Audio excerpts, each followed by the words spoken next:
Perbedaan pandangan tentang Maria atau Mariologi atau ajaran mengenai Maria, perbedaan pandangan antara pandangan Katolik Roma dengan Kristen Protestan ya teman-teman. Kalau kita lihat umat Kristen Protestan terhadap Maria sebagai ibu Yesus itu menghormatinya atau penghormatannya itu dalam hal yang wajar-wajar saja atau dalam hal yang sepatutnya. Tapi kalau kita lihat umat Katolik Roma tidaklah demikian ya teman-teman. Kita lihat bahwa umat Katolik Roma itu mereka mengangkat kedudukan Maria. Bahkan mereka mengangkat kedudukan Maria itu setara dengan Tuhan Yesus. Nah, dari jajaran orang-orang suci, Maria ibu Yesus menempati kedudukan yang paling utama, bahkan sentral ya teman-teman. Nah, apa dasar mereka teman-teman melakukan hal-hal seperti itu? Mereka melakukan hal-hal seperti itu atas dasar karena Maria adalah ibu Yesus yang melahirkan Yesus. Dan ajaran-ajaran seperti ini ya teman-teman, tidak pernah kita temukan data-data di dalam Alkitab ya teman-teman. Contoh ya teman-teman, istilah atau sebutan Bunda Allah dan Perawan, itu sangat erat berhubungan satu dengan yang lain. Nah, kedua sebutan ini mengungkapkan keluhuran Yesus sekaligus kesucian Maria ya teman-teman. Maka gereja menyatakan bahwa Maria secara total loh, bebas dari dosa. Dan karena itu juga dari kehancuran maut. Nah, ada beberapa macam dogma ya teman-teman, atau pernyataan dari iman gereja yang menyangkut tentang Maria. Beberapa di antaranya itu seperti Maria adalah Bunda Allah, Maria adalah perawan, Maria diangkat ke surga dengan jiwa dan tubuhnya, Maria terkandung tanpa dosa, dan lain sebagainya teman-teman. Nah, tahu tidak teman-teman, orang Katolik Roma, mereka menganggap bahwa dengan berdoa kepada Maria, doa mereka itu lebih manjur atau lebih cepat dikabulkan daripada kalau mereka berdoa kepada Allah atau Yesus. Apa alasannya itu teman-teman? Alasannya itu karena Maria yang melahirkan Yesus. Karena Yesus adalah putra Allah, maka Maria disebut Bunda Allah. Dan memang itu terlihat sangat jelas sekali ya teman-teman bahwa orang Katolik Roma itu memang berdoa kepada Maria. Terbukti dari doa salam Maria ya teman-teman. Salam Maria penuh rahmat, Tuhan sertamu. Terpujilah engkau di antara wanita dan terpujilah buah tubuhmu Yesus. Santa Maria Bunda Allah, doakanlah kami yang berdosa ini sekarang dan waktu kami mati. Amin. Dan masih banyak doa-doa lainnya teman-teman. Saudara bisa temukan atau cari dalam buku-buku Katolik Roma ya teman-teman. Itu ada banyak sekali doa-doa mereka kepada Maria. Nah, kalau kita kembali kepada Alkitab, back to the Bible ya teman-teman. Kitab suci tidak pernah sama sekali mengajar kita untuk berdoa kepada Maria. Bahkan rasul-rasul juga tidak pernah sama sekali berdoa atau meminta apapun kepada Maria. Doa hanya boleh ditujukan kepada Allah. Kemudian, Maria harus menjadi Allah yang maha tahu dong, untuk bisa mendengar doa-doa dari orang Katolik Roma yang begitu banyak. Dan ia harus menjadi Allah yang maha kuasa untuk bisa mengabulkan doa-doa itu. Hello? Kalaupun ada doa kepada Maria yang dikabulkan, pengabulan doa itu pasti datang dari setan. Kenapa saya bilang begitu? Setan bisa mengabulkan doa yang salah. Supaya apa? Supaya manusia terus berdoa dengan cara yang salah itu. Jangan lupa bahwa ada juga banyak orang yang berdoa kepada patung berhala. Dan mereka mendapatkan pengabulan doa. Jadi, ada pengabulan doa, bukan berarti bahwa doa itu benar, oke? Kemudian, kalau kita lihat lagi ya teman-teman, orang Katolik Roma, mereka tuh menganggap Maria adalah perantara. Wow, perantara antara Allah dan manusia. Hebat sekali ya. Kalau saudara pernah membaca buku The Glories of Mary halaman 82-83, maka di situ saudara akan menemukan bahwa Katolik Roma memang mempercayai bahwa Maria adalah perantara antara Allah dan manusia. Dan Maria, betul-betul merupakan perantara perdamaian antara orang-orang berdosa dan Allah. Orang-orang berdosa menerima pengampunan oleh Maria saja. Wow, sangat hebat sekali orang Roma Katolik ya teman-teman. Kalau kita kembali kepada Alkitab, 1 Timotius 2 ayat 5, 1 Yohanes 2 ayat 1-2, dan masih banyak ayat lainnya, itu menunjukkan bahwa Tuhan Yesus adalah satu-satunya perantara antara Allah dan manusia, bukan Maria. Jelas bahwa Maria bukanlah perantara. Kalau Maria adalah perantara, maka kedua ayat tersebut adalah salah. 1 Timotius 2 ayat 5 dan 1 Yohanes 2 ayat 1-2. Ini sesuatu yang sangat gila sekali. Seorang manusia biasa diangkat, dirubah oleh manusia biasa menjadi seorang perantara antara Allah dan manusia. Pemikiran mereka itu sangat kacau sekali. Kita tahu bahwa hanya Yesus yang bisa, BISA, menjadi perantara antara Allah dan manusia. Kenapa teman-teman? Karena dia adalah satu-satunya pribadi yang adalah sungguh-sungguh Allah dan sungguh-sungguh manusia. Sedangkan Maria hanyalah manusia biasa. Dia bukan Allah, hello. Kenapa orang Roma Katolik tidak bisa berpikir logis? Ya karena mereka sudah termakan dengan dogma dari para paus mereka. Dan itu sudah menjadi prinsip bagi mereka. Jadi Anda mau menyampaikan kebenaran kepada mereka juga, mereka tidak akan terima, mereka tetap akan mempertahankan klaim bodoh mereka. Kemudian kita tahu bahwa seorang pengantara itu harus mempunyai kurban. Oke? Yesus, dia mengorbankan nyawanya sehingga ia bisa menjadi perantara atau imam besar. Lalu bagaimana dengan Maria? Apakah Maria punya kurban? Hello?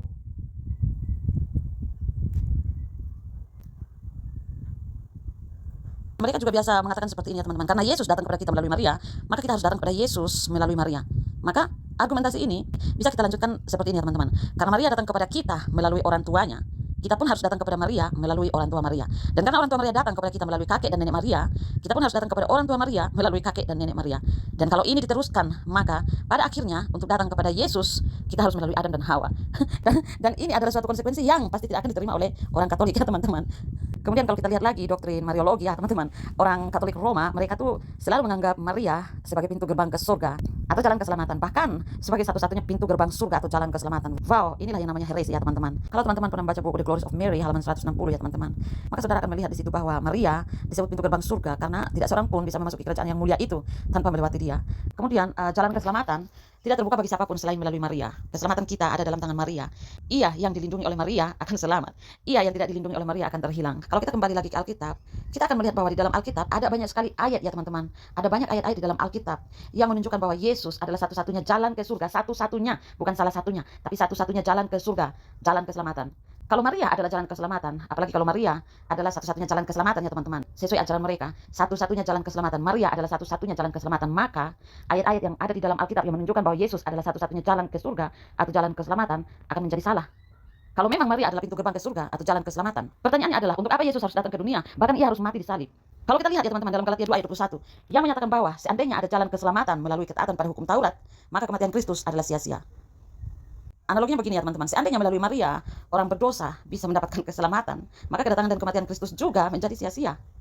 Maria juga dianggap mempunyai kuasa di bumi ya teman-teman, mempunyai kuasa di bumi dan di surga. Wow, memang terlihat sangat jelas sekali ya teman-teman. Orang Roma Katolik mereka mengangkat Maria atau menyetarakan Maria dengan Yesus ya teman-teman. Padahal Maria hanyalah manusia biasa ya teman-teman. Kok ada orang yang pemikiran seperti ini ya teman-teman? Inilah heresi dari Katolik Roma. Ini fakta ya teman-teman. Nah, kalau kita kembali ke Alkitab dalam Matius 28 ayat 18 ya teman-teman. Kuasa di surga dan di bumi hanya diberikan kepada Tuhan Yesus, bukan kepada Maria. Yang menjadikan Maria sebagai orang berkuasa di surga dan di bumi itu bukan ajaran Alkitab, tetapi itu adalah ajaran paus Anda, dan itu namanya heresi. Alkitab dengan jelas dan sangat tegas mengatakan bahwa kepada Yesus telah diberikan segala kuasa di surga dan di bumi. Tetapi Roma Katolik merubah itu semua. Mereka mengalihkan semua kepada Maria. Mereka mungkin mau menjadikan atau menyamakan Maria dengan Yesus. Ini namanya heresi ya teman-teman. Ini bukan ajaran Alkitab, tetapi ini adalah ajaran paus Anda. Saya tidak pernah menemukan satu ayat pun ya teman-teman, baik dari Kejadian sampai Wahyu, ayat di mana mengatakan bahwa kepada Maria telah diberikan kuasa baik di surga dan di bumi. Dan yang menjadikan Maria sebagai orang berkuasa di surga dan di bumi itu adalah paus Anda, oke? Itu bukan ajaran Alkitab. Back to the Bible, kembalilah ke Alkitab. Jangan heresi. Jangan heresi seperti kata pastor Anda, Pastor Patris. So, perbaiki dulu cara berpikir Anda ya, supaya Anda tidak heresi sama seperti para paus Anda. Nah, kalau seandainya mereka menganggap bahwa Maria mempunyai kuasa di bumi dan di surga ya teman-teman, saya tidak tahu dasar mereka itu dari mana.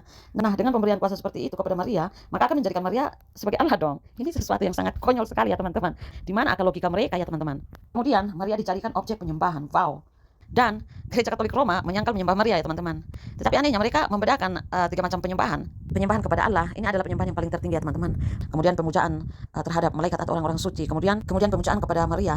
Nah, pemujaan kepada Maria ini itu lebih tinggi dari pemujaan terhadap malaikat atau orang-orang suci. Kalau kita kembali ke Alkitab ya teman-teman, kitab suci atau Alkitab itu tidak pernah mengajarkan ada 3 macam penyembahan ya teman-teman, seperti yang diajarkan oleh Gereja Katolik Roma. Jadi sangat jelas sekali ya teman-teman, ajaran Katolik Roma itu tidak punya dasar Alkitab sama sekali. Sekalipun mereka tidak menamakan penyembahan ya teman-teman, karena kalau kita bertanya kepada mereka, mereka menyangkal bahwa mereka menyembah Maria. Tetapi mereka berdoa kepada Maria, berlutut di bawah patung Maria, menyanyi memuji Maria. Apakah semua itu disebut sebagai penghormatan? Apakah semua yang mereka lakukan itu hanya sebagai penghormatan? Hello, apakah itu bukan penyembahan? Alkitab sangat jelas melarang penyembahan kepada manusia. Jangankan melarang penyembahan kepada manusia, kepada malaikat saja itu dilarang.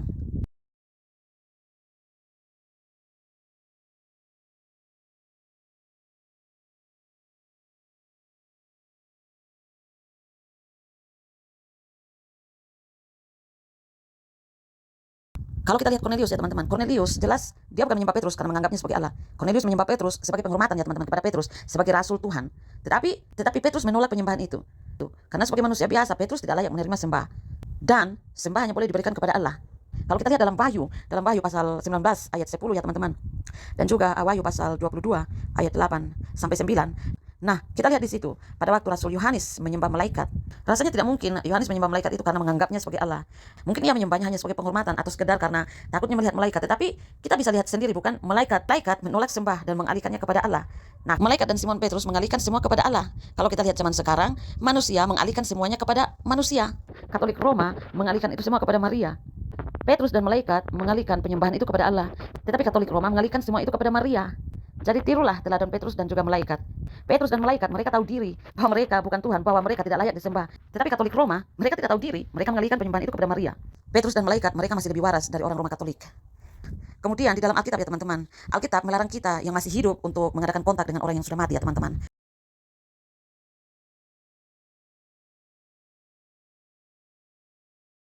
Sekalipun Maria adalah ibu Yesus, tetapi kita harus tahu bahwa dia sudah mati. Sehingga kita tidak boleh berdoa ataupun mengadakan kontak dengan dia, dengan Maria. Maria sudah mati. Kalau Anda masih mengadakan kontak dengan orang mati, atau Anda masih mengadakan kontak dengan Maria yang sudah mati, ini tidak jauh berbeda dengan orang-orang yang mengadakan kontak dengan orang-orang yang sudah mati ya teman-teman. Dengan cara jailangkung, Lalu Maria juga dianggap sebagai perawan yang abadi ya teman-teman. Wow, orang Katolik Roma, mereka bukan hanya mengakui bahwa Maria adalah seorang perawan pada waktu mengandung dan melahirkan Yesus ya teman-teman. Tetapi mereka juga mengatakan bahwa keperawanan Maria itu bersifat abadi.